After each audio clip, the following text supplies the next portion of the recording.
Pranali Mataji, I forgot. I didn't manage to add the two girls. Can you check if they can join?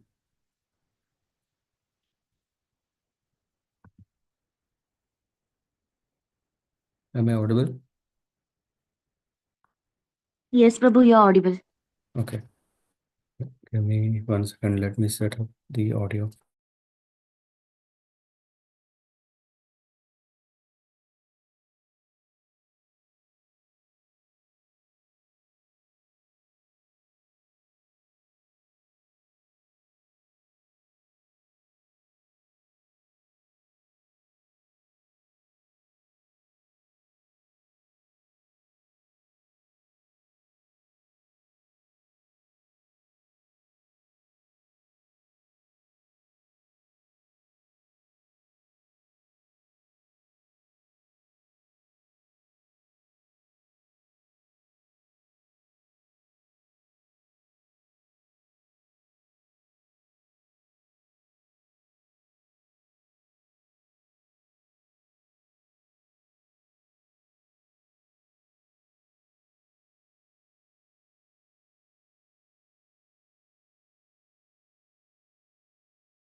Okay, let's begin.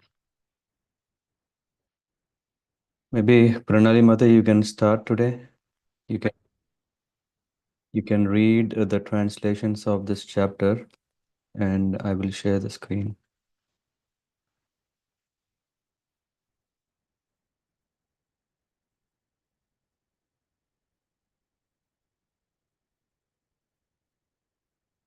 Do let me know if you can see.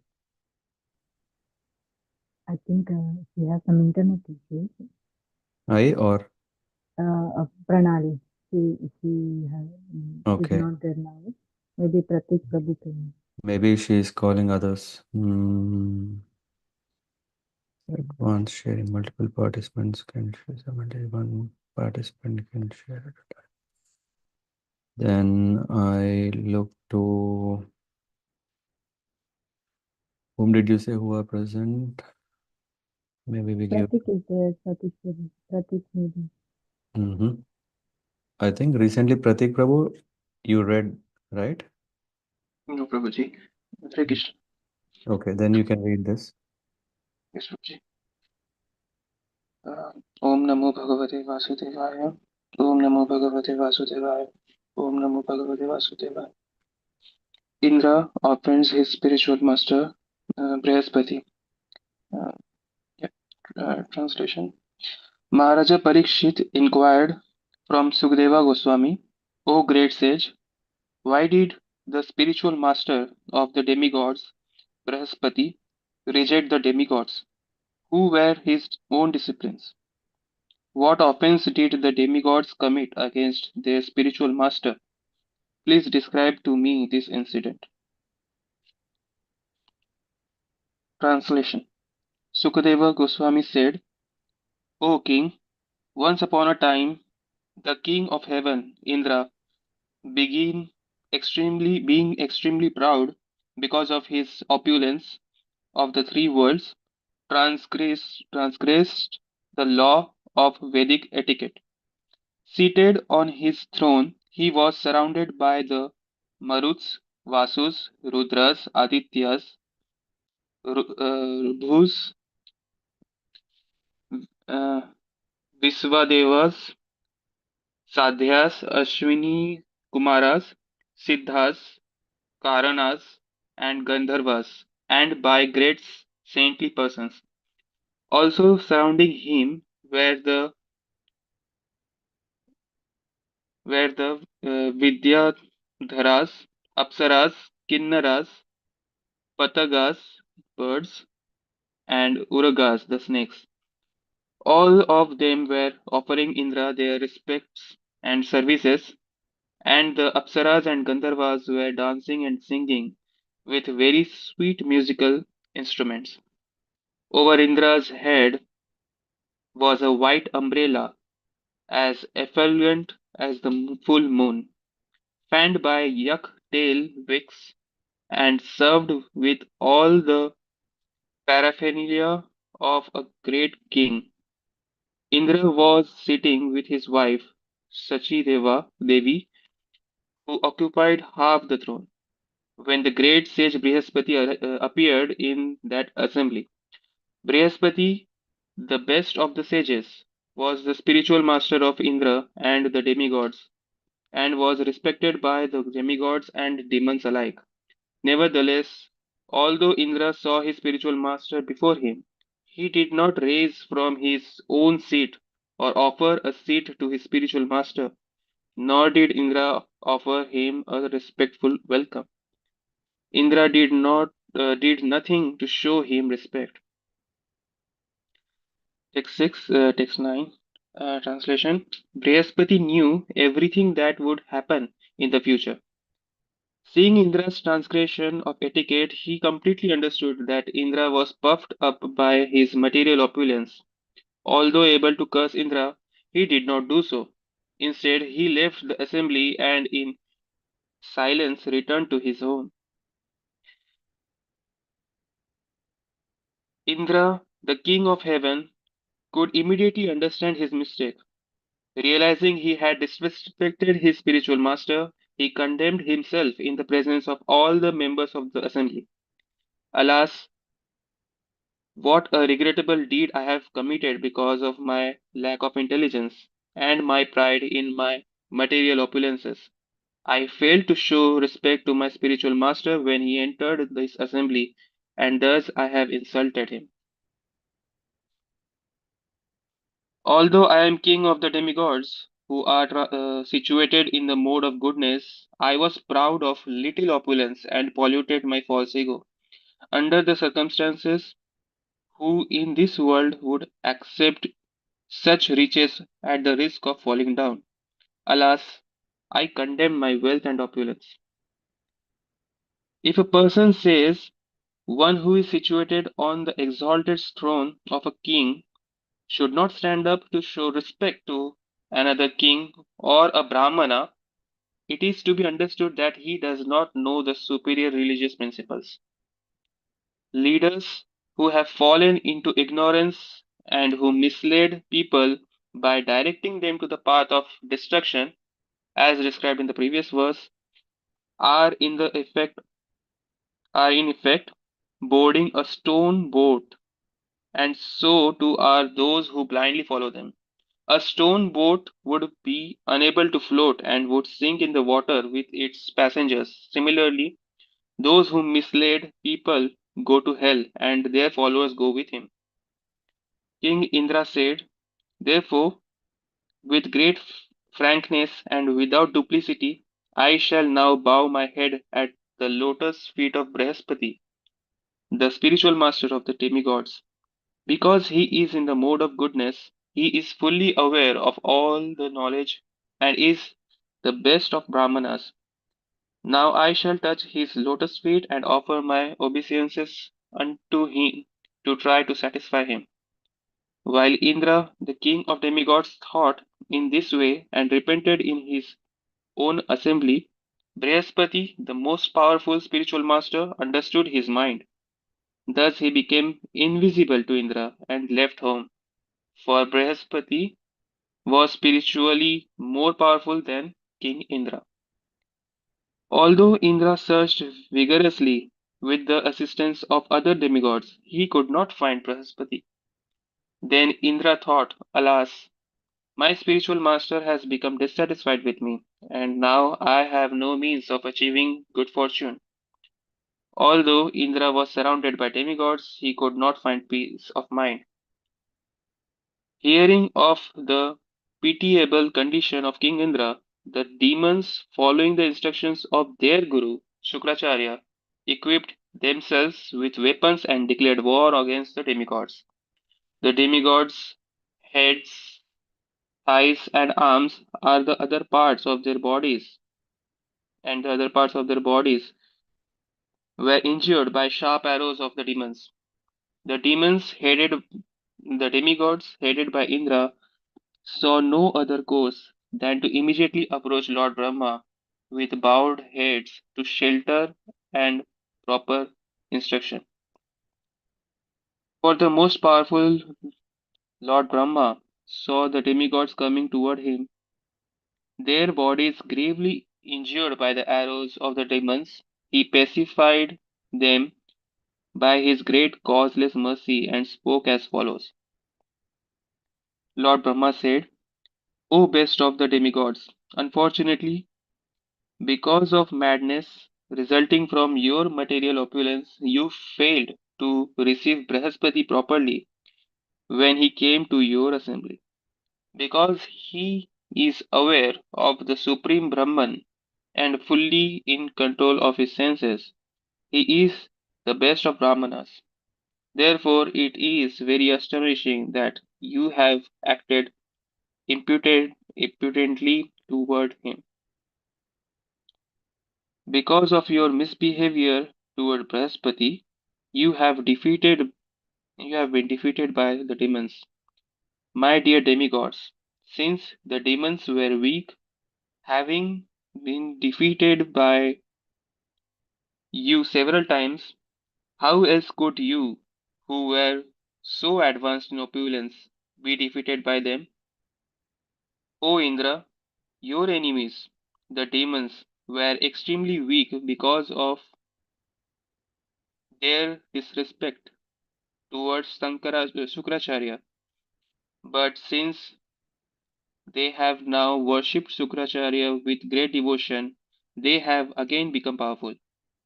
By their devotion to Sukracharya, they have increased their strength so much that now they are even able to easily seize my abode from me. Because of their firm determination to follow the instructions of Sukracharya, his disciples, his disciplines, the demons are now unconcerned about the demigods. In fact, kings or others who have determined faith in the mercy of Brahmanas, cows, and other supreme personality of Godhead, Krishna, and who always worship these three are always strong in their position. O demigods, I instruct you to approach Vishvarupa, the son of Twasta, and accept him as your guru. He is a pure and very powerful Brahmana, undergoing austerity and penances. Pleased by your worship, he will fulfill your desires, provided that you tolerate his being inclined to the side of with the demons. Hare Krishna.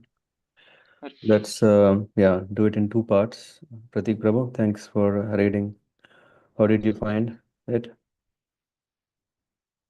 Yes, that um, the knowledge that even the very good people are having, yeah, they are developing this wrong mindset of ego, and yeah, and but yeah, it was good. Yeah, Mhm. Yeah. Let's go through that a bit in detail. Of course, this part that you have read can be have we can discuss not just for an hour or two, but it can go for many more hours or even days because this is the core principle of Vaishnavas that differentiates. Even if you see here Devatas, Devatas, and also demons. But yeah, we'll come to that after I offer my prayers. Om Namo Bhagavate Vasudevaya. Om Namo Bhagavate Vasudevaya. Om Namo Bhagavate Vasudevaya. Narayana Namaskritcham Naram Chaiva Narottamam Devim Saraswatim Vyasam Tato Jayamudhirayet Nashta Prayeshu Avadreshu Nityam Bhagavata Sevaya Bhagavati Uttama Shloke Bhaktir Bhavati Naishtaki Krishnaya Vasudevaya Devakinandanaaya cha Nandagopakumaraya Govindaya Namo Namaha. Hri Om Shri Gurubhyo Namaha. So,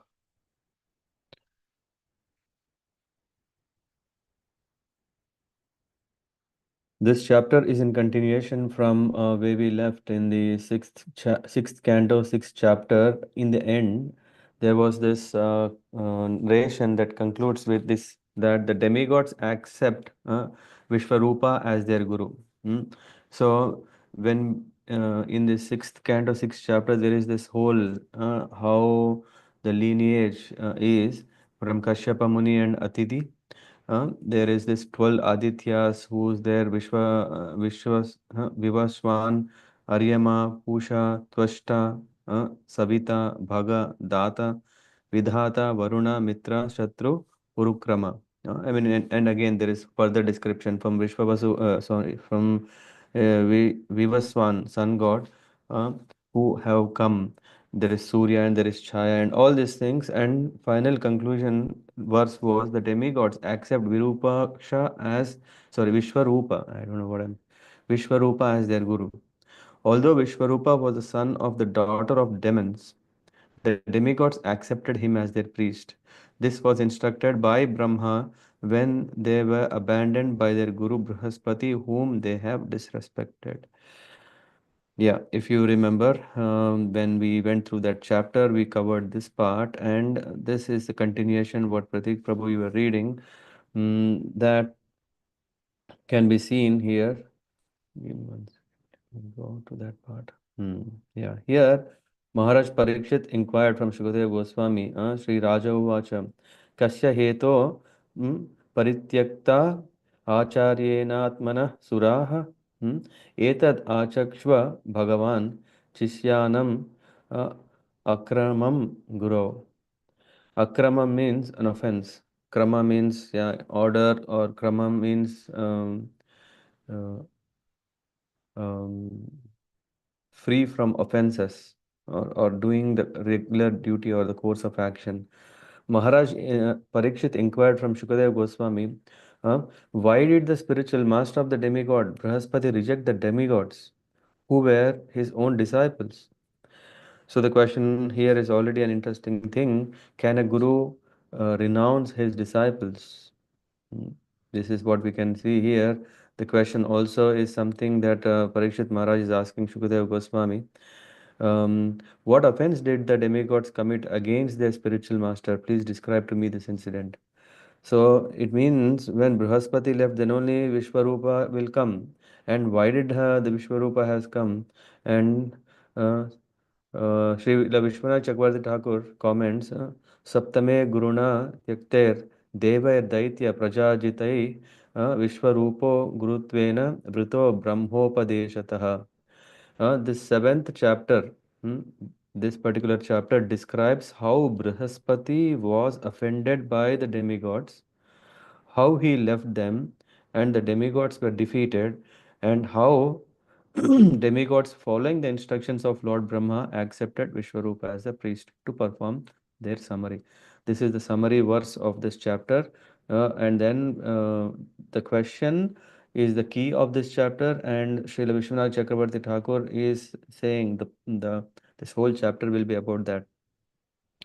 Sri Bhadarayana Vacha Indra Tribhuvaneshwarya Madhollangita Saptataha Marudbhir Vasubhir Rudrair Adityair Rubhubhir Nrupa Vishve Devaischa Sadhyaischa Nasatyabhyam Parishritah Siddhachanara Gandharvair Munibhir Brahmavadibhi Vidyadharapsarabhyascha Kinnara Patagorugaihi निषेव्यमानो मघवान् स्तूयमानोश्च Bharat उपगीयमानो ललितम् आस्थानाध्यासनाश्रितम् आश्रितः पाण्डुरेणात्तपत्रेण चन्द्रमण्डलचारुण युक्तचान्ये पारमेश्यै चामरव्यजनादिभिः Virajamanaha Paulamya Sahardhasanaya Brasham Sayada Paramacharyam Devanam Atmanaschaha Nabhyanandana Nandata Sampraptam Pratyuthana Sanadibihi Vachaspatim Munivaram Surasura Namaskrutam No cha Chalasanad Indraha Pasyan Api Sabhagatam. So Sukadeva Goswami said, O king, once upon a time the king of heaven being extremely proud, Madon, what was the word used here? Let me see. It was in the past. Mada Ullangita. Uh, Ullangita means to transgress out of what? Because of Madha, because of extremely pride. So became extremely being extremely proud because of his great opulence of the three worlds, transgressed the law of Vedic etiquette.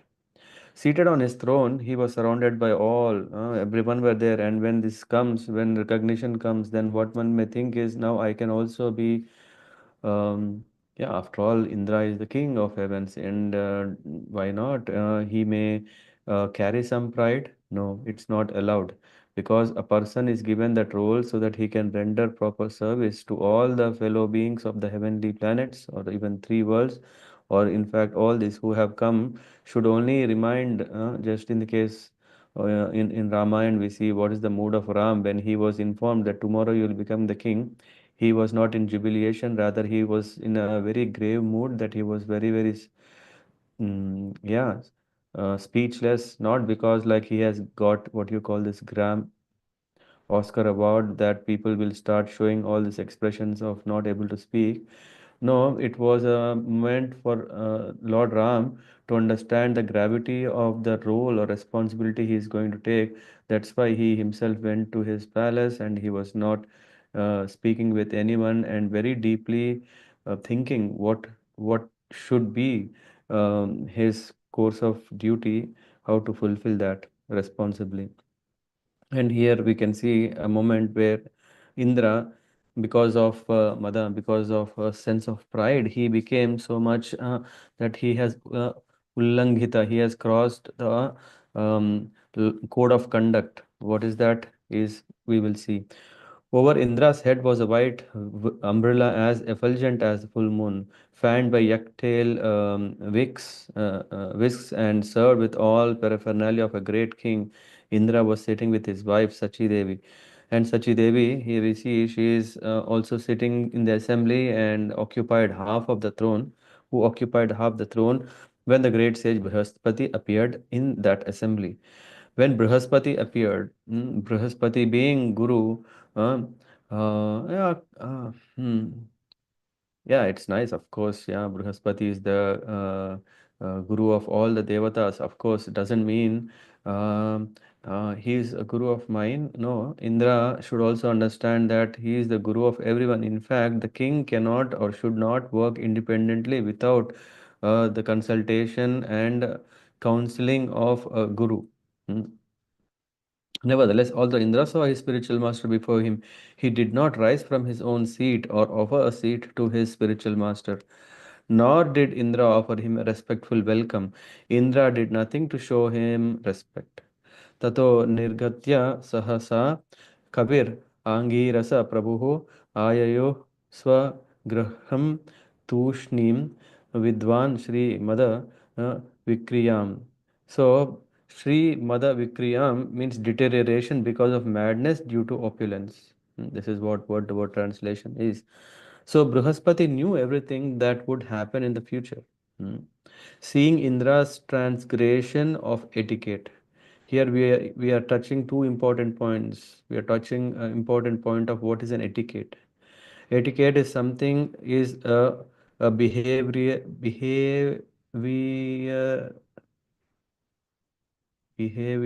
yeah, behavioral, yeah, um, attitude of how to act with others.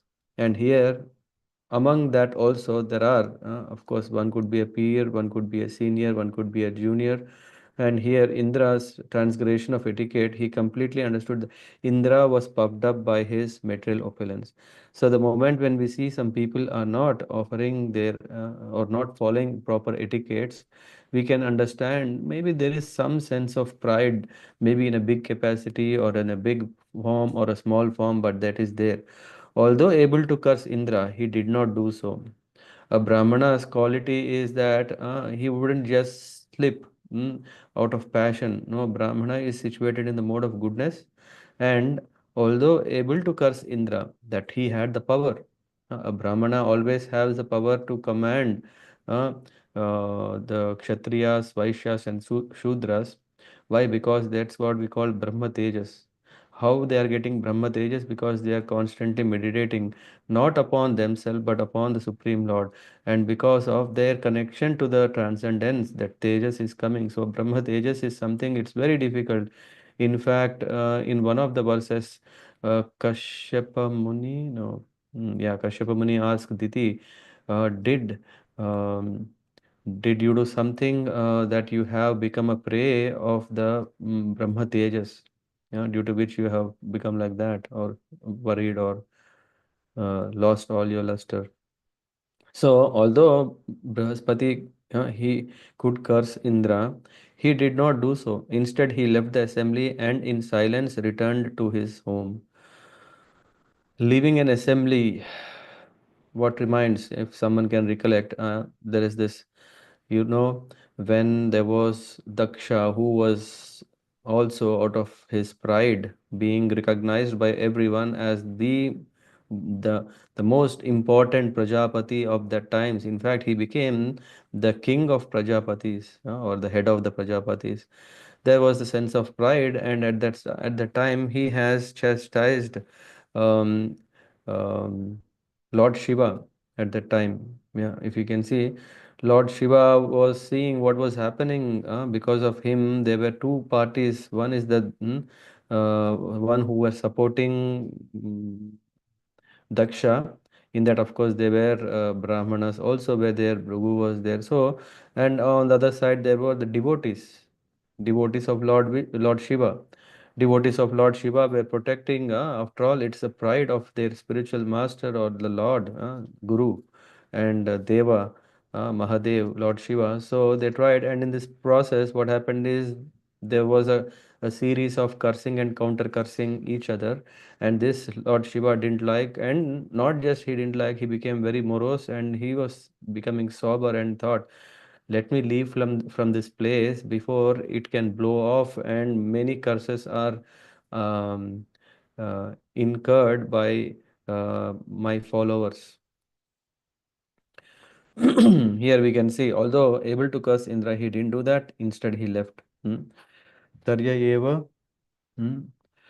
तर्ह्येव प्रतिबुध्येन्द्रो गुरुहेळनम् आत्मनः गर्हयाम् आस सदसि स्वयम् आत्मानम् आत्मना. Indra, the king of heaven, could immediately understand his mistake. This is another thing. Sometimes people commit something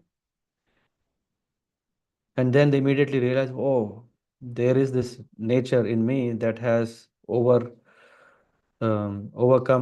I have become a slave or servant of this inner, instincts of out of passion or ignorance.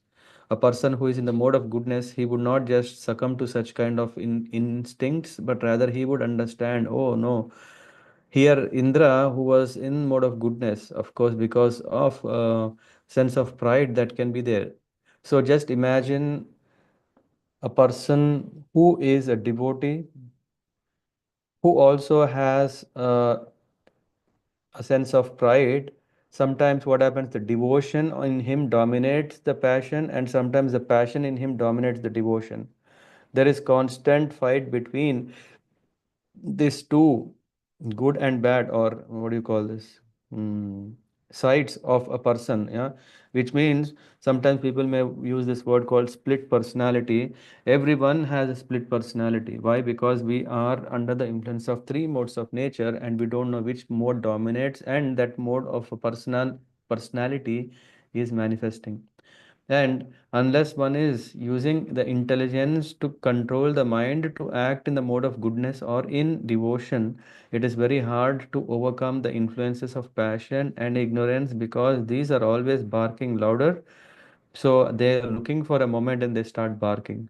Just like if a trespasser is going by, immediately the dogs start barking. Or we don't know that the guy who is passing is a sadhu, or the person who is passing by is a thief, or even sometimes the person is a family member. Yeah, of course, when I'm saying family member, is not the one who is living in the same house, maybe a family member who has come to visit as a guest.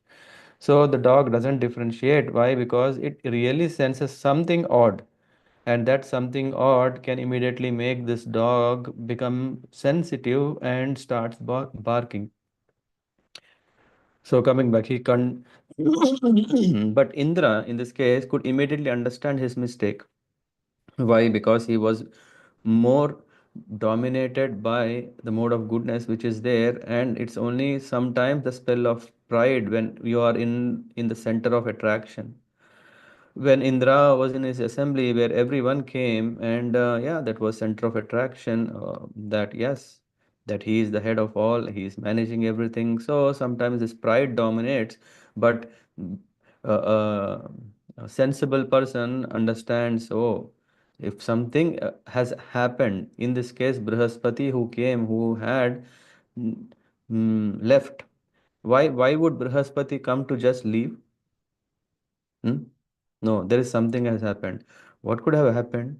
Yeah, this is also a very important point, that one should really self introspect to see what is our own fault in our own dealings with ourselves. Yeah, sometimes we deal too much favoring our own position, and sometimes we favor others, or so all these things one can see. If one follows a proper etiquette, there is no problem. Only when one slips from the etiquettes, yeah, we can call them as, of course, Vaishnava etiquettes is already a very high step. If we are talking about basic human etiquettes, how to deal, is definitely there is a principle of respecting. Yeah, this is one thing is there. And um, anyway, so we may go into that. As I said, this particular part of the chapter we could discuss for hours together, and deepen our way of how to be a good Vaishnava. Hmm. And here we can see the dominance of pride when it caused a problem to Indra. He could quickly identify, because he saw Bṛhaspati, his guru, and being very sattvic and Brahmanic, he wouldn't do that. Something has happened, and he immediately he condemned himself in the presence of all members of assembly. This is very important. And then he says, Aho bata maya sadhu kritam vai dabra buddhina yen mai mai mayai swara mai aishwarya mattena guru sadasi ka krita. Krita means activity, kat krita means mistreated. So here is saying, oh, what a regrettable deed I have committed because of my lack of intelligence and my pride in my material opulence. Two things. Intelligence is not so easy. In fact, in Bhagavad Gita, Krishna is saying Buddhi Yoga is the sum total of whatever we are doing so that we can attain Krishna consciousness. But if Buddhi, uh, um, Ekeha Kurunandana, Bahushaka hi Anantascha. But if one is not using the buddhi properly, then his mind is scattered in all places. Vyavasaya Atmika Buddhi, Ekeha Kurunandana. So, if one, Srila Vishwanath Chakravarti Thakur says this Vyavasaya Atmika Buddhi is very, very important for a sadhaka, a person who is want to become a devotee. Of course, we don't have to discuss about who are already devotees. We only discuss about them to learn how to become devotees. But at our stage, being sadhakas, we may think, no, no, no, there will be a helicopter that is going to carry a big bag of, this mercy, nectar of mercy, yeah, nectar of mercy that will be showered on my head. just like when a forest fire happens, yeah, we are also in this, what is called? Davanala. We are also in the fire, but we are not feeling the fire. I don't know, someone asked long ago, we are in comfort zone. We lost the sensation, or we lost the sensitivity to see in what kind of world we are living, but we are in um, that kind of fire that is burning us from inside and outside. Tranaya Karuna Ghana Ganatvam Praptasya Kalyana Gunanavasya Vande Guru Sri Charanaravindam. So we are too much looking forward for that shower of this mercy from from the spiritual master. This is very, very important. In fact, otherwise, how can we save ourselves? And here we see that just like, okay, this forest fire and a big helicopters of water, that is, yeah, how many gallons of water is just showered. Of course, how much is the effect? The effect is, yeah, a bit there, definitely. But why should someone shower such nectar on us? Okay, government has to protect the forest so that citizens can be happy, animals can be happy, etc., etc. There is a reason for that shower to happen, and that's why that saves one from his own doom. Yeah, just like forest fire, when it burns everything into ashes, what is left? Everything is gone. So when we are burning ourselves with our own influences of passion, ignorance, even sometimes goodness, sometimes we think, oh, I am performing all the yajnas, I am performing all the yagas, I am performing all the whatever sadhanas, and to my best, and I'm sure this is the best one can do in the best circumstances that I am, or so in the worst circumstances I am. So one man, he can create his own dream paradise, thinking he is doing the best. What is, what can, how can this mercy come? We are going to temple. Every time we go to temple, we bow down our head, oh Bhagavan, please save me, I have all these problems, I have a list. If you know, it's just like a never-ending printer in our mind that keeps delivering desires and wishes, and this list is going to the Lord. And what is happening? We are just checking every moment, just like our pager duty, or I mean, anyway, technical word, but like our soft social, what do you call this? Social media, Instagrams, and or messaging. It did my goal achieve? Did I win in my plan? So that is also like, okay, always keep looking. So here, no, that's not going to just happen. It's not that Lord is just going to shower His mercy anyway. Who am I to tell that Lord will not shower His mercy? He will definitely, but He has made a mechanism. He has made a process, and that is what Srila Vishwanath Chakrabarti Thakur is saying. He is saying, "Vande Guru Shri Charanara Vindam." It is that the Lord's mercy can be achieved only yasya prasadat bhagavat prasada yasya prasadat nagati kutopi. If there is no guru, then there is no question of God. We may think if God is there, guru is not needed. No, it is pretty clear that if guru is there, then only we can have God. And Indra, he understood that, oh, I failed to show respect to my spiritual master when he entered this assembly, and thus I have insulted him. Ko grayet pandito lakshmim tripistap mm, tripistapa pater api yayam asuram bhavam nitodya vipudeshwaraha. He's saying, although I am king of the demigods who are situated in the mode of goodness, I was proud of little opulence and polluted by false ego. Under the circumstances, who in this world would accept such riches at the risk of falling down? Alas, I condemn my wealth and opulence. One may think, oh, now I have everything what I need. So, okay, yeah, if I have to go to Guru, then I have a problem. Yeah, sometimes I come across in some gathering, or what do you call this, in some programs. Um, there was once I went to a private temple in Düsseldorf, and there was some special guest or some Swami who came. Yeah, and this Swami was He knows because he didn't come just first time. He came in the past, and he came couple of times or even more. So he knows roughly who is who. And then he went to one. And of course, until then there was this kirtan that happened, and in the kirtan everyone were singing whatever the bhajan they were doing. Everything is fine.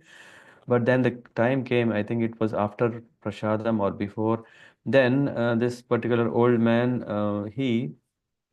Hmm, came closer, but he was making sure that he doesn't go too close to this sadhu or the Swami. Why? Because he is afraid that this sadhu is going to ask him, or in fact, he even asked. Anyway, the question was, hey, are you still eating cooked? What is it? Hen.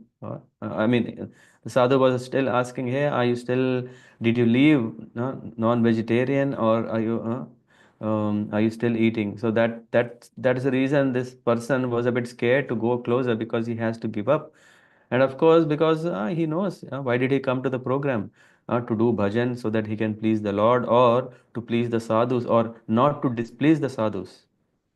Yeah, yeah, not to displease. If a sadhu is displeased, what may happen? Oh, I have wonderful wife, I have all the wealth, I have a nice daughter who has settled very well. What may happen if the sadhu is displeased? So better be in such a way that yes, he doesn't get displeased.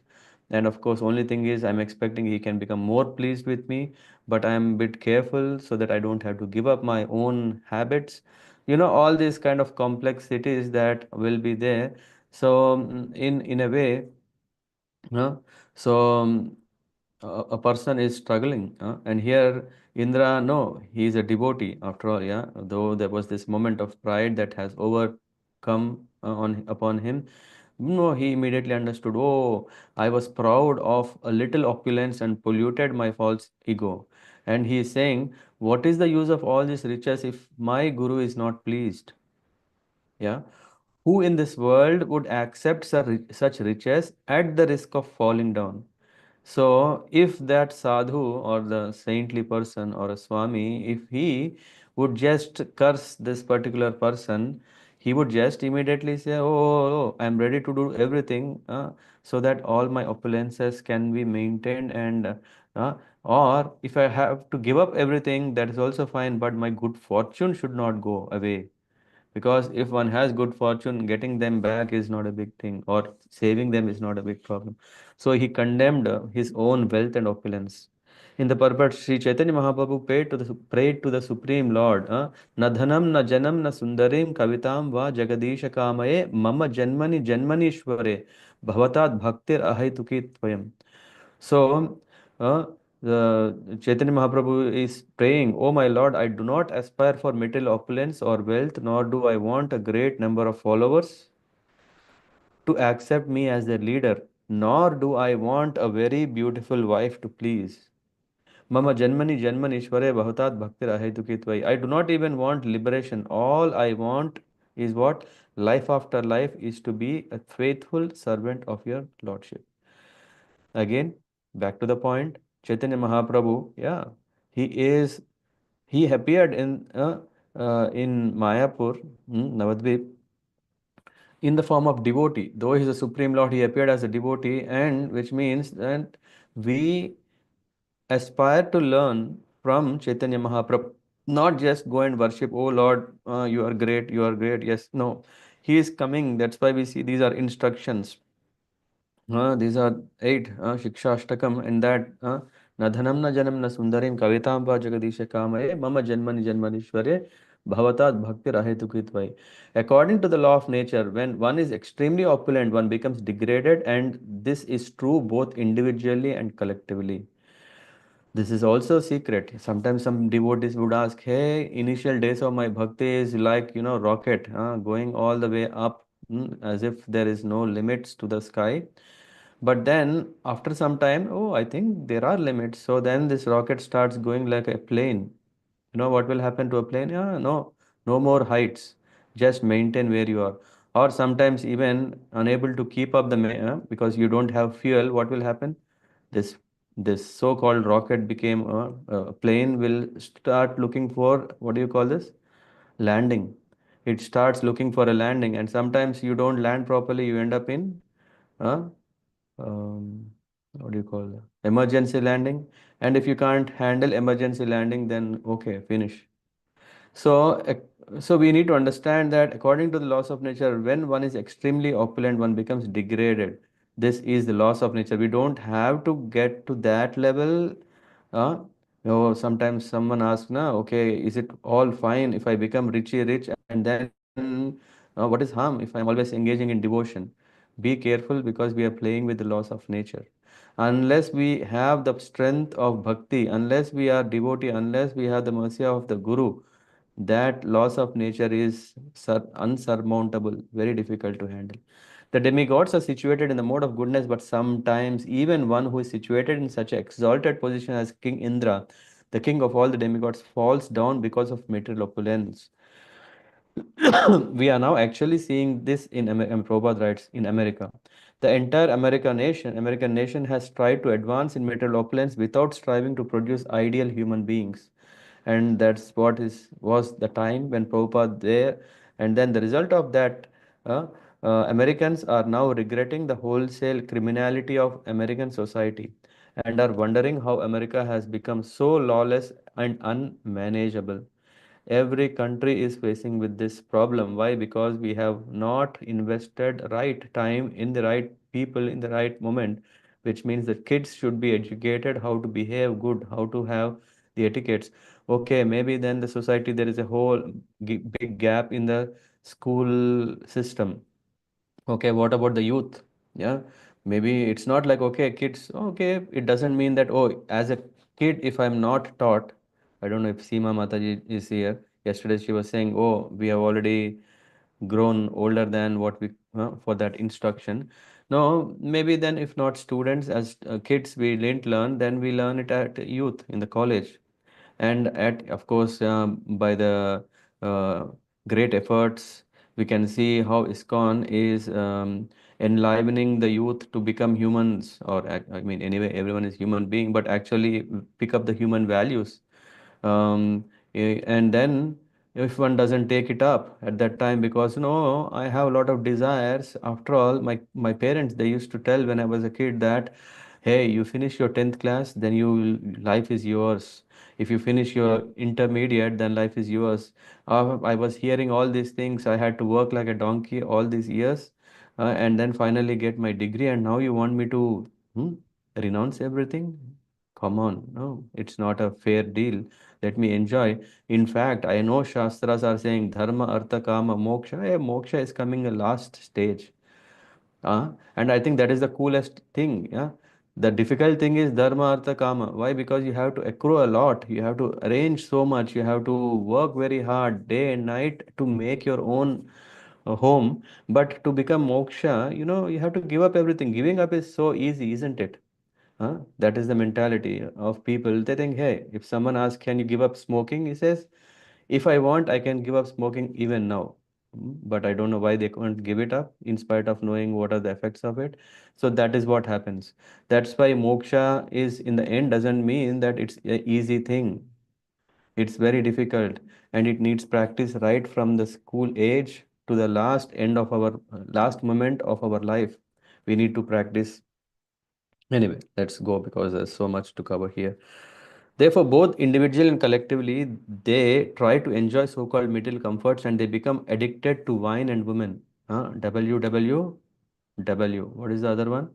Wine, women, and wealth. When you have wealth, then what happens next is wine and women are the next things that can one thinks, oh, with money I can buy these things. The men produced in such a society are less than fourth class. They are unwanted population known as Varna Sankara. And an increase of Varna Shankara population creates a hellish society. And this is the society in which Americans now find themselves. Prabhupada was writing about America, but yeah, all countries are one way or the other in that situation. And Prabhupada writes in the second half of the purport, it is said, they must divide their society into first classmen, second classmen, third classmen, and fourth classmen. Since they are now creating only men who are less than fourth class, how can they avoid the danger of criminal society? Long ago, Lord Indra regretted his disrespect to spiritual master Bṛhaspati. Similarly, it is advised that the American people regret their mistaken advancement in civilization. If someone comes to us and challenges us saying that, okay, we have grown, all development, it is because of the hard efforts, works, intelligence of the scientists and etc. We have to ask, what did it bring? They should take advice from the spiritual master, the representative of Krishna. If they do so, they will be happy and there will be ideal nation to lead the entire world. Otherwise, what? Here we see, yeah, parameshyam dishanam adhishtanam na kanchana pratyuttisted iti bruyur dharmam tena param vidu. This is again important. So this, as I said, chapter is very nice. We can read again and again. If a person says, one who is situated on the exalted throne of king should not stand up to show respect to another king or a brahmana. Now, this is what Indra is telling. Indra is telling to the assembly, oh, what a mistake I made. And it is all because of my opulences, it is because of my position. But if a person like me or anyone, if he says, one who is situated on exalted throne of king should not stand up to show respect to another king or a brahmana. No. As a king, I am okay. If a brahmana comes, I need not stand. It is to be understood that he does not know the superior religious principle. What is that superior religious principle? We call as Vaishnav etiquette, or we can call it as etiquettes, sadachar. One should know how to deal with seniors, peers, juniors, and that is a very important. Um, that is a very important lesson, subject, yeah, subject matter. One cannot undermine its importance. Why? Because Srila Vishwanath Chakravarti Thakur says in this regard that when a president or a king is sitting on his throne, he does not need to show respect to everyone who comes within his assembly, but he must show respect to the superiors like his spiritual master, Brahmana, and Vaishnava. Once, when Bhakti Siddhanta Saraswati Thakur, yeah, when he visited a king, I don't remember exactly which king.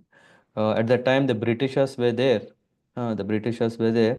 At that time, when Bhakti Siddhanta Saraswati Thakur enters, the king stands up, offers respect. Why? Of course, he is the king. He may say, "Hey, I am the king." Uh, but spiritual master, he accepted him as his spiritual master, and he got up. But he must show respect to superiors like the spiritual master, Brahmanas, and Vaishnavas. There are many examples of how he should act. When Lord Krishna was sitting on his throne and Narada fortunately entered his assembly, even Lord Krishna immediately stood up with his officers and ministers to offer respectful obeisances to Narada. Narada knew that Krishna is the Supreme Lord, and Krishna knew that Narada was his devotee. But although Krishna is the Supreme Lord and Narada is Lord's devotee, Lord observed the religious etiquette. Since Narada was a brahmachari, a brahmana, and exalted devotee, even Krishna, while acting as a king, offered his respectful obeisance unto Narada. Such is the conduct visible in Vedic civilization. It means we need to revive our Vedic civilization. We shouldn't just say, hey, that's outdated, and yeah, by God's grace, we have hmm, come forward. Otherwise, there is a lot of suffering. No. A civilization in which the people do not know how the representative of Narada and Krishna should be respected, how society should be formed, and how one should advance in Krishna consciousness. A society concerned only with manufacturing new cars and new skyscrapers every year, may be technologically advanced, but it is not a human civilization. Uh, a human civilization is advanced when it is following what is it? Chaturvarna. Uh, that why? Because the Lord has set it up. There must be ideal first class men to act as advisors, second class men to act as administrators, third class men to produce food and protect cows, and the fourth class men who obey the three higher class of society. One who does not follow the standard system should be considered a fifth class, not even fourth, fifth class. A society without Vedic laws and regulations will not be very helpful to humanity. Dharmam tena param vido. In this word, this is what is mentioned. तेषां कुपत देष्ट्राणां पततां तमसि हि अधः ये श्रद्धद्युर्वचस्ते वै मजन्ति मज्जन्ति अस्म प्लवा इव. So he's saying leaders who have fallen into ignorance and who mislead people by directing them to path of destruction are in effect boarding a stone boat. So here it is a very important warning to the leaders of all classes, the leaders who have fallen into ignorance and who mislead people by directing them to the path of destruction. We have to be very careful how we save ourselves. Uh, so every individual has the responsibility to escape. What do you call this when the flight is going to um, uh, what do you call is going to blast? Yeah, there is always an emergency exit. It's the individual's responsibility. One should not still sit and say, hey, no, no, no, this flight, na, this is Lufthansa and it will not break, it will not blast. It will not. So let me sit. It is a responsibility. Hey, this reminds me a person who is in a ship and the ship is yeah, because of some things the ship is going to drown, and this person goes onto the top of that where there is a flagpole and he just stands there and he says, oh no, no, I have so much faith in God. God only has to come and save me. God has arranged so many things, but this guy is not accepting. No, God should really come, should be visible with all his four hands to, save me. No, every individual should take responsibility to protect himself from destruction, and one should identify the leaders who have fallen into ignorance and who mislead people by directing them to the path of destruction. What is the path of destruction? Is the path that is not in line with acharyas. When we see the paramparas, Srila Prabhupada has established the mood and the principles and guiding, what do you call this? Guiding manual or whatever what do you call this? What I want to say is, yeah, he has showed as he has provided everything how to lead a proper devotional life, what is conducive for devotion, what is not. So one should really follow that. A stone, otherwise, what is saying that leaders, if someone is following leaders who mislead, then it is like in effect the boarding a stone boat. It's like boarding a stone boat. You know what is a stone boat? Stone boat, yeah, we know, like a submarine. It just gets into the boat just sinks. You may want to have all oxygen, everything, yeah, and the boat is just sinking. And a stone boat would be unable to float and would sink in the water with its passengers. Similarly, those who mislead people go to hell and their followers go with them. This is Indra is realizing and he's saying, oh, my misbehavior is not only affecting me, it will also affect you all, or whoever is there. In the purport, Prabhupada is writing from the Bhagavatam, Nradeham adhyam sulabham sudurlabham plavam sukalpam guru karna dharam. This is very, very, very important. He says, we, the conditioned souls, have fallen in the ocean of nescience, but the human body fortunately provides us a good opportunity to cross the ocean because the human body is like a very good boat. But boat can itself go? No. When directed by a spiritual master acting as the captain, the boat can very easily cross the ocean. Furthermore, the boat is held across by favorable winds, which are instructions of Vedic knowledge. If one does not take advantage of all these facilities to cross over the Nisayans, he is certainly committing suicide. This is in the verse 14. If one wants to make a note, want to read again and again, it's very important. One who boards a boat made of stone is doomed. This is clear. Lord Krishna therefore says, Sarva Dharma Parijanja Mamekam Sharanam Vraja. Give up all other processes of religion and simply surrender to me. Even if one does not accept Lord Krishna as the Supreme Lord, his instructions are so exalted and beneficial for humanity that if one follows his instructions, one will be saved. Because sometimes some may have aversion. Hey, why Krishna? Why not Rama? Why not Indra? Why not Chandra? Why not Surya?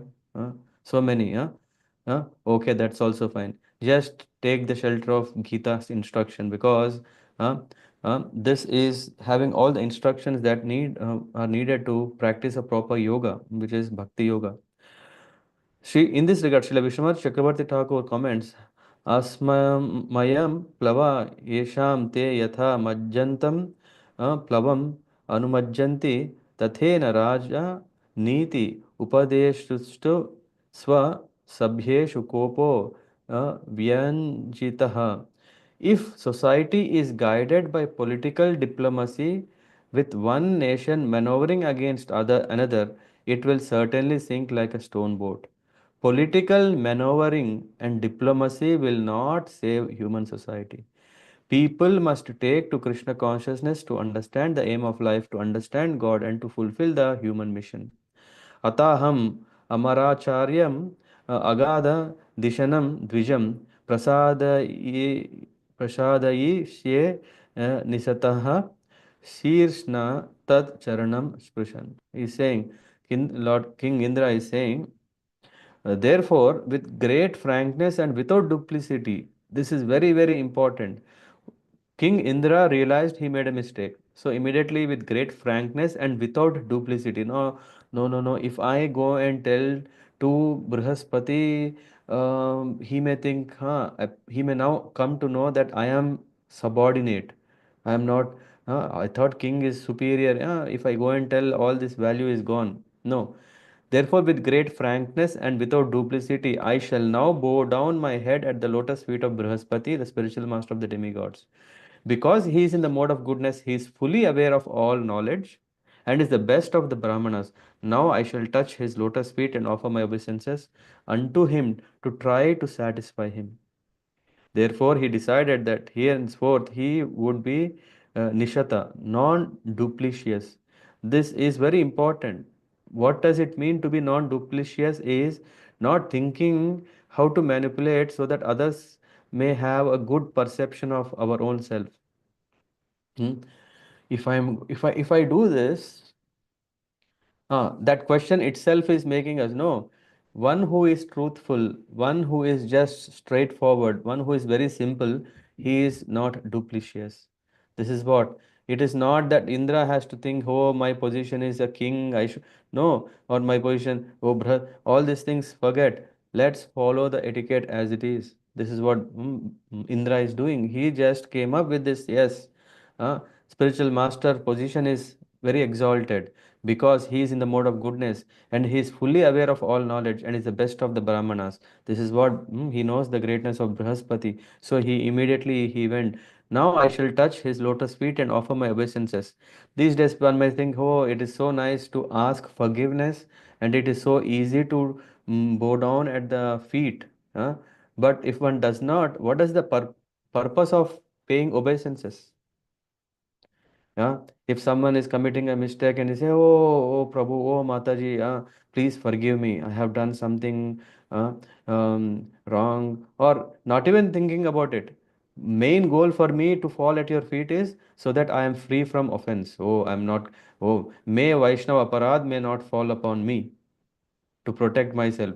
But again, when it comes to learning what is the mistake and to overcome from that mistake, no, that is, come on. When the time will come, we will see, is that Vaishnava great or I am great? Time will show. No. Here we can see, now I shall touch his lotus feet and offer my obeisances unto him to try to satisfy him. Therefore, here he went without duplicity. And Prabhupada writes, Yasya prasadat bhagavat prasada yasya prasadan nagati kutopi. Means, by the mercy of spiritual master, one is benedicted by the mercy of Krishna.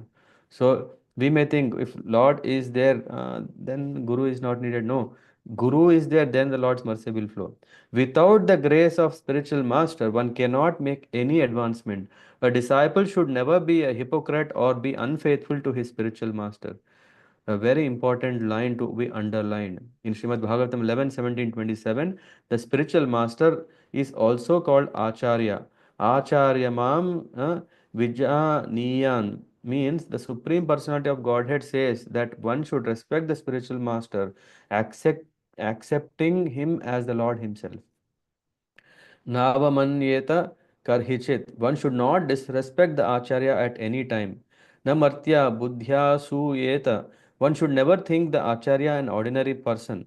Familiarity sometimes breed contempt, but one should be very careful in one's dealings with the acharya. Agada Dishanam Dvijam. The acharya is a perfect brahmana and has unlimited intelligence in guiding the activities of his disciple. Therefore, Krishna advises in Bhagavad Gita, Tadvidhi pranipatena pariprashnena sevaya upadeshyanti te jnanam jnaninas tattvadarshinaha. So this is very important that Nava Manyeta Karhichit. One should not disrespect Acharya at any time. Acharya may be as friendly as one may want. Acharya may be all merciful as one may want. Acharya may be, coming to our level to preach so that he can better explain. And Acharya may not have the four hands, or Acharya may not fly in the sky like how we may want to know, oh, my Guru is that great. Na? No, irrespective of all this, when we accept someone as our Acharya or someone as our Guru, what does it mean? Navamanyeta karhichit. Na matya buddha suyeta. One should never think Acharya an ordinary man. Huh? This is very important. And how can we do that? By doing this, tadvidhi pranipatena. Just try to learn the truth. The purpose of Guru is to always learn the absolute truth by approaching a spiritual master. Inquire from him submissively and render service unto him. The self-realized soul can impart knowledge unto you because he has seen the truth. We may think, hey, come on, I am also seeing the truth. What is coming invisible to my eyes? Oh, there is so much beyond what we see through our eyes. The spiritual master has the ability to see through you. It's just like X-ray. Even I may not know who I am, but the spiritual master knows far better who I am than my own self. Huh? Why? Because he's empowered. One should fully surrender unto the spiritual master and with service, sevaya. And after understanding the greatness of Guru, what is it? We should see, as soon as I have a moment of time, what should I do? I should offer it to the spiritual master.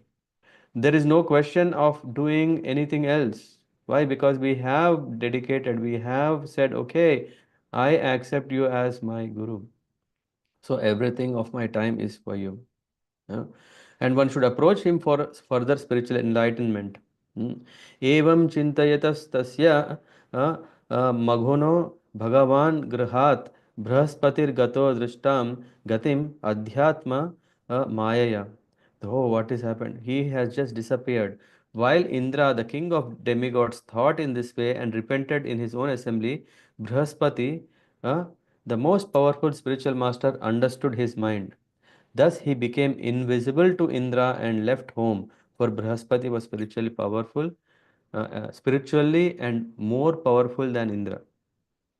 Yeah. We may see, hey, now Indra has repented, then Bṛhaspati should immediately solve this. Oh, now my people have understood their mistake. No, Bṛhaspati disappeared from the place because just at the moment of heat, one may come to the senses. When he comes to the senses, he is repenting. But what is the guarantee a transformation has happened? For a transformation to happen, one may have to go through some experiences, life experiences. And uh, Bṛhaspati very well know that Indra needs further to deepen his sense of correction. Although Indra searched vigorously with assistance of other demigods, he could not find Bṛhaspati. Then Indra thought, alas, my spiritual master has become dissatisfied with me. So there are sometimes spiritual master behaves differently. It might think, hey, why is he so particular about it? Why is he so? Why can't Bṛhaspati be so merciful and just excuse Indra and then move on? Huh? Why to make it a big thing? Can't Bṛhaspati? He's a Brahmana. Brahmana means he should be very compassionate. He should be very kindful. He should be that. He should be this. Why did he do that? Why did he disappear? Indra understands. Alas, my spiritual master has become dissatisfied with me, and now I have no means of achieving good fortune. So, One shouldn't come to the part that one gets into a problem and then start thinking, oh, I made a big mess. Oh, I don't have the maturity to think at that level. No, one should take there is whole series of learnings that we are having. For example, now we are having Bhagavatam, we'll have Bhagavad Gita, there is so many book reading. All these things should do us what? We can't say we have to grow, yeah, and it's not like okay, we are already matured and then we are becoming devotees. No, it is that through maturity in devotion we are advancing. Now the question comes, did I mature enough to really take that lesson? No, but if not, then tadvidhi pranipatena pariprashnena sevaya. Before doing any activity, one should approach the guru and seek his guidance and follow. Although Indra was surrounded by demigods, he could not find peace of mind. This what happens. Then there is so much disturbance, there is so much stress, so much confusion, so much chaos, and all these things are coming because we didn't do what we need to do in the first step, and then we are worried, what should I do now? Oh, let me go and ask that person, let me go and serve this person, let me do that, let me do that. Again, we are kind of thinking, anyway, in the 10 offenses, there is one, how to overcome the effects of the offenses. The Vaishnava Aparad, how to overcome, is also mentioned. Hearing of the pitiable condition of Lord Indra, the demons, pitiable condition of Indra, and the demons became powerful. Why? Because Indra, demons, the followers, following the instructions of their guru Sukracharya, equipped themselves with weapons and declared war against the demons, against demigods. Demigods' heads, thighs, arms, and other parts of their body were injured by sharp arrows and demons. The demigods headed by Indra saw no other course than to immediately approach Lord Brahma with bowed heads for shelter and proper instruction. Here we can see, what Indra did is, my spiritual master, who is supposed to guide me in all situations, he disappeared because of my misbehavior. What to do? What to do? He just immediately he approached Lord Brahma. The best would be that he would just search out for Bṛhaspati. He did try that, but Bṛhaspati himself made invisible to his disciple or his follower Indra, so that let him learn. And this is what happened when all the demons they were attacking. Then he just found he need to solve his problem immediately, immediate effect. So that's why tam tatabhyarditan vikshya Bhagavan Atmabhur Ajaha Kripaya Paraya Deva Uvacha Parisantvayan. He's saying when the most powerful Lord Brahma saw the demigods coming towards them, their bodies gravely injured by the arrows, he pacified them by his great causeless mercy and spoke as follows. Sri Brahma Vacha. Aho Bata Sura Shreshta. Bata means very astonishing. Aho Bata means even very more astonishing. Sura Shreshta. Indra. He Abhadram. Vaha Kritam Mahat. Abhadram. Injustice has happened. Brahmishtam Brahmanam Dantam Aishwaryan Nabhyanandata is saying, oh, unfortunately, because of madness resulting from your material opulence, you failed to receive Bṛhaspati properly when he came to your assembly. Because he is aware of the Supreme Brahman and fully in control of his senses, he is the best of the Brahmanas. Therefore, it is very astonishing that you have acted impudently towards him. It goes further, but I'll make it a little faster.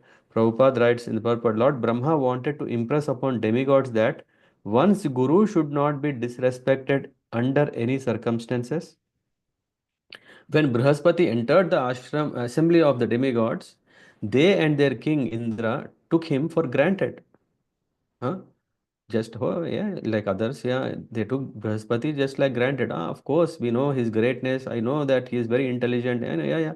But in that, since he came every day, this is what Prabhupada is writing. Since he came every day, they thought they did not need to show him special respect. As it is said, familiarity breeds contempt. Contempt. Being very much displeased, Bṛhaspati immediately left Indra's palace. Thus, all the demigods, headed by Indra, became offenders at the lotus feet of Bṛhaspati, and Lord Brahma, being aware of this, condemned their neglect. One may say, hey, come on, Bṛhaspati, when he's perfect Brahmana, perfect means he should be all tolerant. Titikshasva Karunika Surada Sarvadehinam. So which means he should have all that quality. We may be mad or we may be whatever, but he should be all compassionate. No, Bṛhaspati wants to teach his people what it means, the effects of not respecting. Thus, all the demigods headed by Indra became offenders. And in a song, Prabhupada writes, Narottam Das Thakur says, Chakyudan Diloja Janme Janme Prabhushe. The Guru gives spiritual insight to disciple, and therefore Guru should be considered his master life after life. Under no circumstances should the Guru be disrespected, but the demigods being puffed up were disrespectful to their Guru. Hmm. In Śrīmad-Bhāgavatam, Acharyan Mam Vijanīyan Navamanyeta Karhichit Na Martya Buddhya Suyeta. One should not disrespect the Guru. One should never envy the Acharya, considering him an ordinary human being. uh, तस्याहम अनयस्यासीत परेभ्यो वह पराभवः प्रक्षीणेभ्यः वैरिभ्यः समृद्धानां च यत् सुराः. Question comes, because of your misbehavior towards Bṛhaspati, you have been defeated by the demons. My dear demigods, since the demons were weak, having been defeated by you several times, how else could you, who were so advanced in opulence, be defeated by them? The question Brahma is saying, it is all because of Bṛhaspati. Otherwise, what? See, you have already been conquering demons like anything, like a daily business.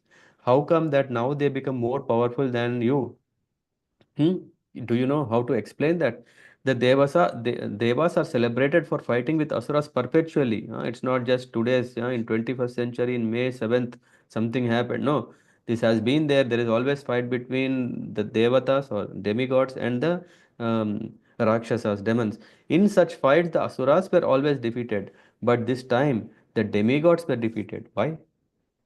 This is the question. The reason, as stated here, was that they had offended their spiritual master, which means one may be thinking, "Oh, I am practicing Krishna consciousness. I'm a devotee. I'm a devotee. No. If one do not be careful towards this, Guru Avagya is one of the 10 offenses of the holy name. They may not appreciate the taste of chanting. They may not benefit from what do you call this?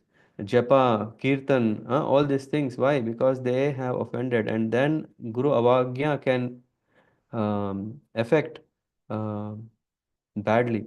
As stated in the Shastras, when one disrespects a respectable superior, one loses his longevity and the results of his pious activities, and in this way, one is degraded. One may think, oh, come on, I have not accepted you as a spiritual master, I have not accepted you as my guru. Huh? Then there is no problem, na? It is just like whenever you want, you can accept someone as guru. Whenever you don't want, you just no. Actually, in principle, once one accepts someone as guru for lifetime, yeah, this is something. Of course, the guru has to um, uh, be in the parampara. It's not like okay, guru is just going on his own, and no, guru should be in the parampara. And but even if he is not guru, here we see as the shastra, as stated in shastras, when one disrespects a respectable superior, one loses his longevity and the results of his pious activities, and in this way one is degraded.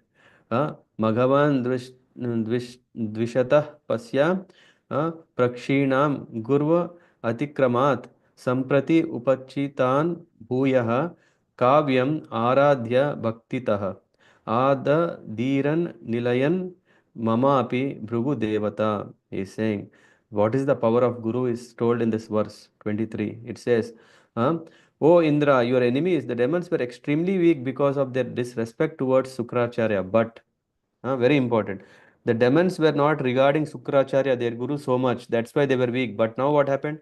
But since they have now worshipped Sukracharya with great devotion, they have again become powerful. So, what is the secret of our protecting from downfall is we understand, oh, knowingly, unknowingly, I have disregarded a senior, disregarded a guru. My immediate action, course of action to protect my own self is what? Huh? They have again become powerful. How? by again accepting and worshipping their Guru. By their devotion to Sukracharya, they have increased their strength so much that now they are even able to easily seize my abode from me. Brahma himself is saying, forget about you, even my position also na, is scary. Why? Because they have got so much power by worshipping their Guru. Guru blessings are so powerful. Hmm?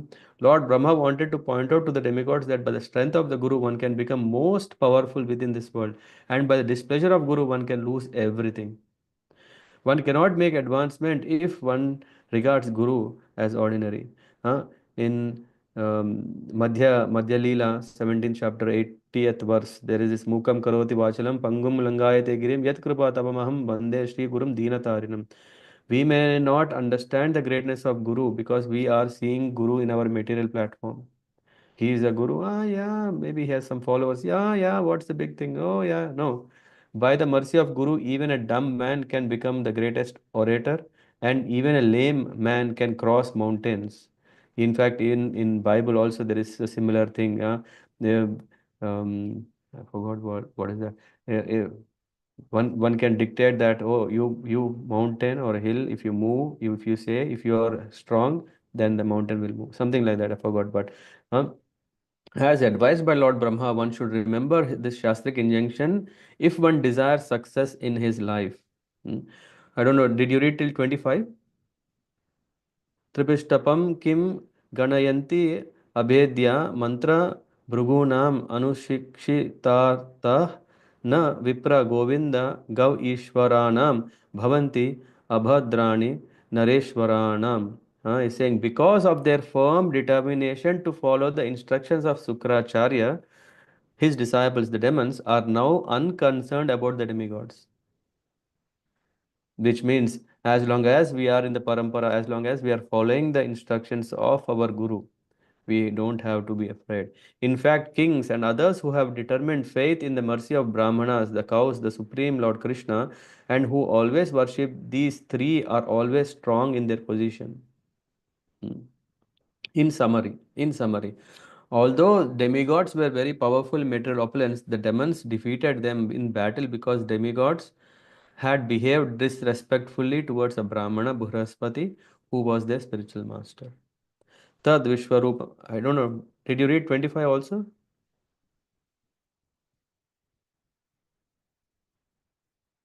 Yeah, I think 25 only. Yeah, till Yeah. 25. Tas Vishwarupam Bhajatashu Vipram Tapasvinam Tvashtram Athatmavantam Sabhajito Rathana Sa Vidhasyate Vo Yadi Kshamishya Utasya Karma. Now he is saying, oh, now I can only say, I instruct you to approach Vishwarupa, the son of Tvashta, and accept him as your Guru. He is pure and very powerful Brahmana, undergoing austerity and penances. Pleased by your worship, he will fulfill your desires, provided that you tolerate his being inclined to side with the demons. Yeah, as I read from the sixth canto, sixth chapter, who is this Vishwarupa? Vishwarupa is the son of Kashyapa and Atidi. But Tvashta had wife called Rachana, who is the daughter of Daityas. Because of that, he usually, come on, he may be favoring the demons. Lord Brahma advised the demigods to accept the son of Tvashta as their spiritual master, although he was always inclined towards the benefit of the asuras. We will come to that part later, maybe when we... Anyway, that is the reason why we hear about Vritrasura and all those pastimes will come later. Hare Krishna. Thank you for your time. Any reflections from today's session? Anyone want to share anything, add, or have any questions?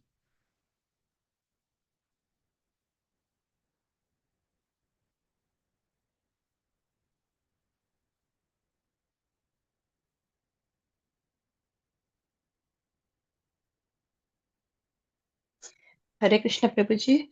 Hare Krishna, ma'am. Thank you so much, Prabhuji. Today we came to know how we should respect Guru and how Indra has treated. He also learned his mistake. It is very important. When when he realizes his mistake. So it's also good, and also the Supreme Master, like his guru, he also know that the future, like how it will be, and he recognized. It is also nice. Through this chapter, we also know what happens if you don't respect Guru. So in that way, Yeah. Vedic knowledge, who knows, they are very careful how to follow Guru. Yes. Yeah. Yes, Prabhuji. Yes, yes. Even it is like all the material pride is always the people are in this always forget about how to respect gurus and all. Like it is Yeah, very you can also important to see, know. right? If you're coming from India, you see how gurus are respected. Of course, these days Yes, that is also declining there. But if you see in the Gurukul, there is no question about Mhm. disrespecting a guru. Yeah, because they understand the mercy. It's not just knowledge. It's not that, okay, how many books have we read or how many, what do you call this? Blogs have we come across? It's not about knowledge. Yeah, there is always still the mercy and grace of the Guru that comes only by eh, yeah, by approaching Tadvidi Pranipatena. So by engaging in his service, and then um, even even if he says only one instruction, maybe the whole book have hundreds of instructions, but that one instruction is so powerful because that is correct, completely tailor made for you, how to take it. We don't have to follow, we may not be able to follow everything, but if we follow that one instruction, yeah, Shravanam, Kirtanam, Vishnu Smaranam, uh, one may not be doing all this Navavida Bhakti, but if one can do even one of this under the guidance of Guru, that's uh, that's enough. Bhagavati Adda. That brings one close to the Lord. Yeah, nice point. Yes, Prabhuji. And also this even with the blessings of Guru, even the lame person can also speak. That is also very important, Prabhuji. Really, that Hmm. yes, that I have Yeah. only faith that. Yeah. In fact, Thank you. I think I told someone recently. Yeah, I mean, you can ask Rupa. I mean, I usually don't speak so much. Yeah, but it's all empowering that we get from the spiritual master through which we just dive in and the mercy comes, and with that mercy we manage the show. It's not our own it's not our own private or personal credit through which we are able to do it. All this credit is coming the from the spiritual master. Just like if you have bank account, yeah, you don't have any assets, but if someone is putting the assets into your account, then only you can use. So yeah, what is our capacity? Nothing, but the spiritual master empowers us such a way that we can do all these things. Yeah. Yes, Prabhuji. Hare Krishna, Prabhuji. Thank you for the class. Thank you. Yeah. Hare Krishna. Many questions further? I don't know, in couple of occasions, Dinnath Prabhu, in one of our conversations, I think you wanted to know what is Guru Tattva, or uh, I don't know if it was you, that one, and also it is Satish Prabhu. I think you were Yeah, also mentioning. yes, Prabhuji. I So, asked about yes, Prabhuji. I don't I think know. last Saturday I was asking about it. It was so I think most of my questions also kind of got answered, Prabhuji.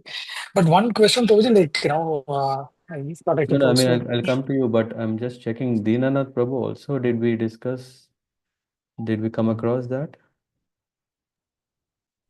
Hare Krishna Prabhuji. Prabhuji, Dinanath Prabhu is not right now here. But Acha. yeah, like I would like to also add, yeah, this is very nice chapter. And while reading through and hearing from you, yeah, I could think that this chapter can be marked as a bookmark to Hmm. visit again and again, not just once, and maybe to dive deeper also, because as life go on, maybe we have heard this before or we have heard hearing it now, but yeah, to practically imbibe in life, I think we have to have it uh, repeatedly going through it. This is what I was Mm-hmm. feeling. This is what I felt through because the teachings are immensely valuable, and yeah, there's lot in it. Yeah, as I said that, yeah, we try to pack it within 1.5 hour, but that's Mm. still, I would say, doing complete injustice to the value that this chapter can give. Yeah, but Yes, what to yeah. do? I am always under time pressure to deliver the the purports in the most fast food Yeah. way. Yeah. Yeah, and maybe this is also the beauty of Bhagavatam, and we have experienced this throughout that maybe right things come at the right time, the chapters, however, they align Hmm. that. By the way, Yeah. where is Dignath Prabhu? I was thinking that he Yeah, will. he's here now, Hare Krishna, Prabhu. Prabhuji. Hare Krishna Prabhu. Yeah, yeah. Yeah, I mean, how did you find the chapter? Prabhuji, I was actually not there in this class today. Uh-huh. So Okay. Vashana was hearing it. Acha. Mm-hmm. Yeah, that's another thing. Yeah, when no cameras, then I don't know who is joining and who's not. Okay. Yeah. Thanks, Varsanila Mataji. Then we come to Pranali Mataji. Prabhu, Prabhu, actually, I have a question. That when you were explaining the purpose, you state that our Prince Prabhupada states that our country, India, is mostly it has a Vedic culture and we should follow the Vedic culture.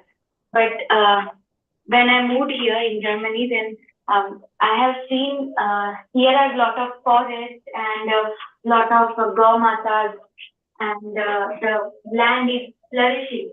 And when I see the India, actually, mostly in India, you have a lot of cities and villages are not that much flourishing nowadays because everywhere you see the buildings and everything.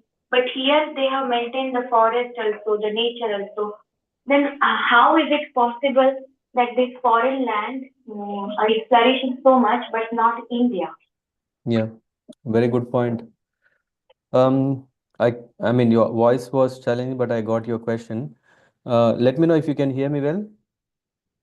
Okay, your question is basically, we can see in the Western world, or for example, Germany, where we see a lot of green, a lot of importance for this. Not so easily one can construct big buildings and cows. We can also see a lot of farms here. So how can we say that Indian culture is superior or India is superior in this way? How to understand? I mean, Mataji, I don't want to disappoint your positive spirits about appreciating foreign lands, but we can see what happens behind these farms. Yeah, so there are farms which are making cattle breeding and all these things to enjoy more meat. Okay. So we can see that the policies are there where you can have good greenery. It's not because that, I mean, there are multiple factors. One factor is that, yeah, you appreciate the importance of it as soon as there is more carbon dioxide, you are doing so many things. All this is to preserve the earth. Yeah. When you see, oh, it's the mode of goodness is there, definitely. Yeah. But what is happening is also the population is not so much. Now, when the population is increasing, what are they going to do? And they're already expanding the cities, even in Germany. And for us, India has been under this population challenges from time, yeah, good amount of time, isn't it? Yeah. So when the population is increasing now, yeah, the security systems are not as good as before. The roads, yeah, now you are seeing roads. If you say this itself is good quality, what should we say in 20 years back? The roads were almost like polish. Nothing, not a small tissue paper falls on the road. No, it's not there. Why, what's happening? Yeah, you may say, no, no, no, Germans would have maintained it. It's all the foreigners who have come, we have spoiled. Irrespective of that, your policies is one thing, but people who have the enjoying mentality, yeah, Asuras are also having wonderful constructions. Don't we know that Ravana had very nice flourished Lankapuri?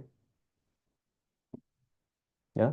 In fact, when we hear to Sundarakanda, the description of Lankapuri is so nice that, oh, it has so much wealth, everything available there. Because of such a wealth, everyone wants to attack, right? So what happened was Kubera has made it for himself, but then Ravana took it over with his power.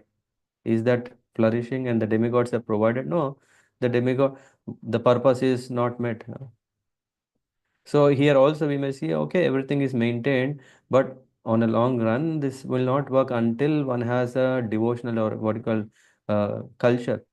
And that is the reason. I mean, I remember often Bhakti Bhushan Maharaj says the same, that yes, whatever it is in the Western world. I mean, if you see in the Western world, that's why when you have everything, you people will not go too much to temples, to the church, because flourishing, yeah. And if your question is why the demigods have given all this, no, they have given it and on a good reason, yeah. Why one may have a piety that he has done in his previous life and lives that he is now prone to enjoy that. So such a facility is provided. Maybe if you talk about Switzerland, you may see all wonderful landscapes. There is nice and everything is there, but people have become very cold. They are, of course, I mean, yeah. 2 weeks back, when we were talking with Bhakti Bhushan Maharaj, he was saying, Swiss people are soft, simple, and straight. Yeah, this is what the old community of Switzerland is. But I have also my friends who were working in Switzerland, and they can see how much egoistic that they are. They literally see any foreigner, yeah, as alien. So anyway, coming back to your question, Mataji. So why this flourishment is happening is, yes, Lord has given the nature, and one who is able to preserve it for their own material benefit, that can stay a little longer. But when it's overpopulated, the challenge of maintaining becomes difficult, because the selfishness is competing each other's selfishness. So you want the same land, I want the same land, we will start fighting. Don't you know, in Germany we have so many um, um, legal litigations, uh, right? So everything is undergoing a transformation, and still, when we go to India, when we go to the villages, and of course, in which village we are going to talk is still we are going through also a revival. There's a whole revival process going in every place. Yeah. So because we have the blueprint of how to lead a proper devotional Vedic civilization, that's why for us, if we can go towards that, we can be more happy. And yeah, there are attempts made by different levels in government, outside government, NGOs, so many which are doing this. But yeah, we are competing against the demons always. There is a demon mentality in individual, and there is also this mafias and terrorists and all who are there, who keep competing, or who keep contending, yeah, with our good spirits. I don't know if I answered your question. That's all. I have question on that because Your question, if I can't hear very well. Come closer to the mic. so, can you hear me now? Yeah, better. Yeah. So the question is that the question, वही question से extended है कि if Krishna in the end, as per the scriptures, Krishna is saying that he approves even a movement of one single blade of grass. Mhm. So अगर वो, if he let such countries flourish, where killing of cows has become a norm, not just this year, but from many ages they are killing cows and all. Mhm. If he approves the development and flourishment, if Mhm. he sign off, okay, demigods give them fertile land, give everything, then he's setting a wrong example. He's Yeah, actually there is also giving an example of godless civilization, because then youngsters, whether in India or wherever, they'll be like, अरे भगवान की क्या जरूरत है, जब गांव माता को मार के ये लोग भी इतना डेवलपमेंट कर सकते हैं, तो हम क्यों, why should we keep God in the center? See, real flourishment and faking to be flourished is different. Yeah, that's again, if you see, US can always say that we are the leaders of the world, but we know what is the economy and how many. If the country is so advanced, why are there so many unemployment? Hmm? You say, na, if you're saying that is so much flourished, godless nature and is around, but then why is so much unemployment is there? Why? Because someone is exploiting. There is always exploitation. And our question comes, how is God approving that? God is approving everywhere. It's not only in the US, wherever. Why? Because there is this time that they have accrued something and they are undergoing through this. You know, there is a mass level of clearance and there is also individual level of clearance. When the time comes, yeah, no one can escape. We are talking only for that temporary moment of time that they are enjoying. For what one does, he has to suffer or, enjoy. So right now, whatever they're enjoying doesn't mean that Lord is approving what they are doing is right. He's just, giving them time to, rectify themselves with the free will. And when things are still not, then Durga Devi is just going to jump on them, and then, we can see what happens, right? So many countries, uh, are fighting, right? For example, Ukraine or Russia is fighting, and there is this other place. I mean, everywhere there is fighting. Why? That is one of the means through which Lord is correcting the ecosystem. Yeah, if you ask, Germany is not touched, why? Yeah, when the time comes, clearance happens everywhere. Yeah, yeah. When Krishna personally was there, na, Duryodhan did whatever he wanted to do, right? Why didn't it just happen? Why didn't the war happen first place? Then there wouldn't have all this crisis that they had to go to the forest, everything. Yeah, there is always this. I think you have asked similar question in the past also, isn't Yeah, it? this question is always returning. No? I mean, Yeah, many yeah. people are always asking the same. That Yeah, but we say, we're hey, expecting let's that, not see especially. the temporary happiness. Let's see, a person who is on a material platform will have to suffer for what he has done. It's only a matter of time. That's what happens. In the US, we can see what happened. In the UK, we know what happened. Do you think UK, it has looted so many countries of their natural resources? What is happening to UK? Do you think it is now very flourished? They don't even have proper medical system. And can we call that as flourishment? Hmm? Yeah, You're maybe because you're we are just you're just expecting emotionally you're just to. expecting one missile comes, everywhere one Brahmastra will come, every country should be ruined. No, that is not the purpose of creation. Then That's what is not the the purpose then? expectation to kill other countries. Expectation is at least maybe we are emotionally attached to Bharat. We are like expecting that Bharat should flourish because at least Bharat is doing more pious and more. They have more saints than any other country. Yeah, to the So degree Bharat what should set we an example by flourishing. But yeah, that's not happening. Bharat is having much more higher unemployment, much more people getting less salaries, much more yeah. people. The land In a is not big flourished in a big according. ocean of water, if you just drop few waters of river, what will happen? I didn't get to the point. Anybody feel? Ocean water is salty, right? If you just take a jug full of water of a river from a river and put it, what will happen? You will see, oh, now I have changed everything. No, right? Yeah. Just like, for example, Delhi, I think 2 days back there was this air pollution that was I said, oh, it's heavily air polluted. They have a quality index. I don't know what is AQI, I think. Air quality index or something. Yeah, gone. Yeah, it's not just happened all of a sudden. There was so much companies, industries that have poured enough infrastructure to make all the mess. Not only from India, even Pakistan's whatever from Lahore that comes into a anyway. That's a big topic. I mean, at a high level, we cannot say that we have done enough so that we can say, hey, we are very flourished country. We need our own time because there are so many who are selfish. That transformation should have within from inside. This reminds me of one incident where Radhanath Maharaj was in the airport.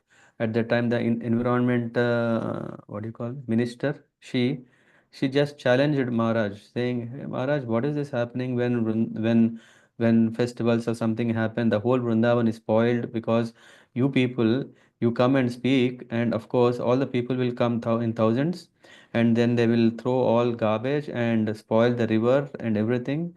And yeah, we have a big issue. And of course, Maharaj very patiently said, yeah, the purpose of us is to transform from within. When the people are changed from within, when they understand what are they doing, then only they can behave well.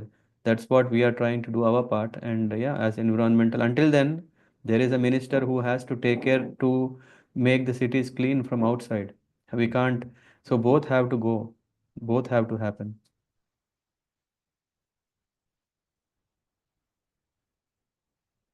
No? What do you say? Yes, Prabhu, exactly. I don't know. He's spellbound, I think. But anyway, we'll catch up later. No, Pranali was. I think we have a speaker problem, but Pranali was saying yes, Prabhu. Yeah, yeah. Okay, now we come to Satish Prabhu before we close. Yes, Satish Yeah, Prabhu, did you? yes, Prabhuji. Prabhuji, thanks for the session. And one question was like, when you say spiritual master, Prabhuji, whom are we exactly referring to? Is Prabhupada or Chaitanya Mahaprabhu himself, and or Kadambakarana Swami or whoever is the initiating guru? That is one thing. And the second thing is, Prabhuji, like, of course, instructions are being, of course, the tattva is the same, but in accordance to the time, place, and situation, we get customized instructions. In So which ISKCON, one? in ISKCON we have both. Yeah, we have, or actually three. We know that one is instructing guru, who is a Diksha guru. One who is yeah, did I say one who is instructing? Yeah, No. instructing Diksha Guru, you said, Prabhuji. Yeah, I'm just cross-checking English understanding. So one is Diksha guru and one is Siksha guru.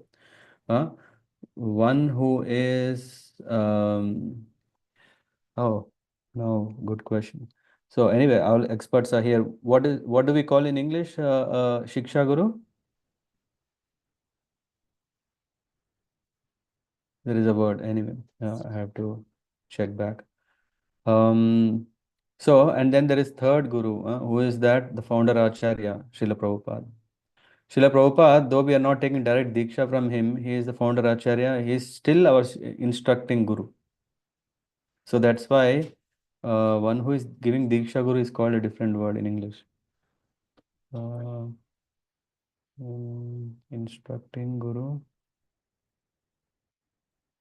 Oh, interesting. I'm not getting the word. So, but yeah, so coming back, there are three gurus, yeah. So now coming to the question, Shiksha Guru is one whom you are approaching and you are taking Shiksha from him or her. And in fact, we can see what is the role or the level of Shiksha Guru. We can see, I remember once Chaitanya Vallabh Prabhu was mentioning that if you see the whole lineage, we can see so many places in the parampara, we are not talking about a Diksha Guru, but a Shiksha Guru. So I mean, I've been keep on postponing, but I'll just put that name in the chat or in our groups. You download the doc, you can read and understand what is the role of a Shiksha Guru. And then what should one offer? What should one do towards Shiksha Guru? Yeah? Did that answer your question or you want no further detail? No, Prabhuji, thanks for this, Prabhuji. My question is like, instructions gets customized to time, place, and situation. So who's, of That is the course, reason it is said yes, that, yeah, sometimes we may have this Ritvik understanding that, no, we shouldn't have only Prabhupada is Guru, no one else is Guru. No, we should have a Guru who is from whom we can personally seek instructions. Yeah. And yeah, that's why we see, for example, in the case of Gopal Krishna Goswami Maharaj, in the case of Bhakti Charu Maharaj, in the case of Kadam Karan Maharaj, we can see that they were having disciples.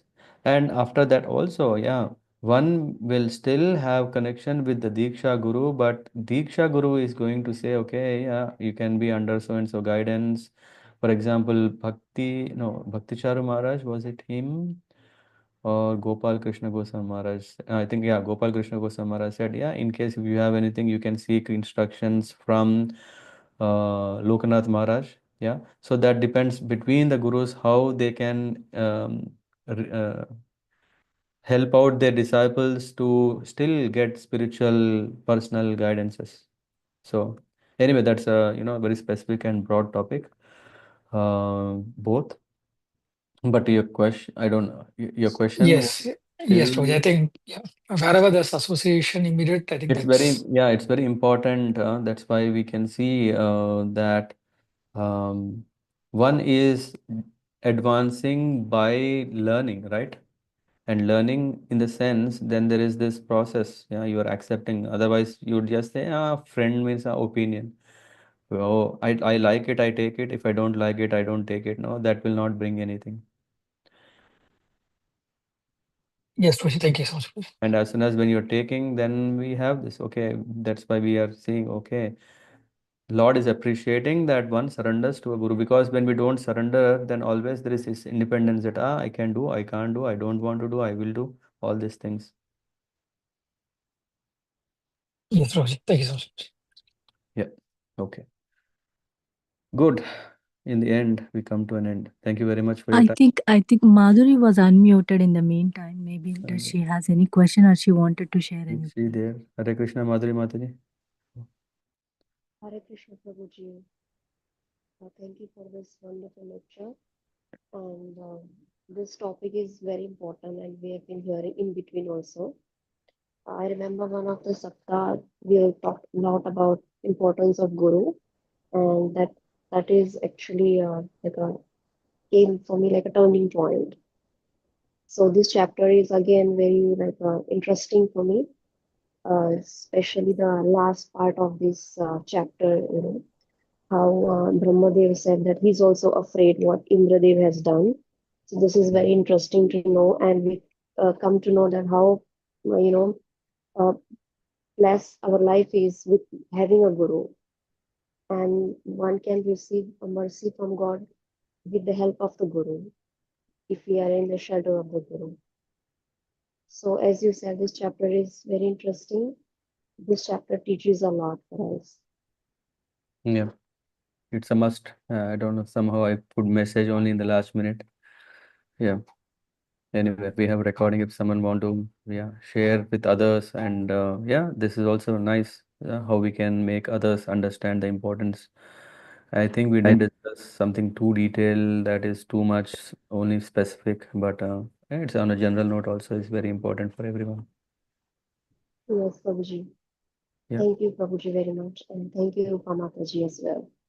Mhm. Someone else was saying something, or it was my own voice. I don't know.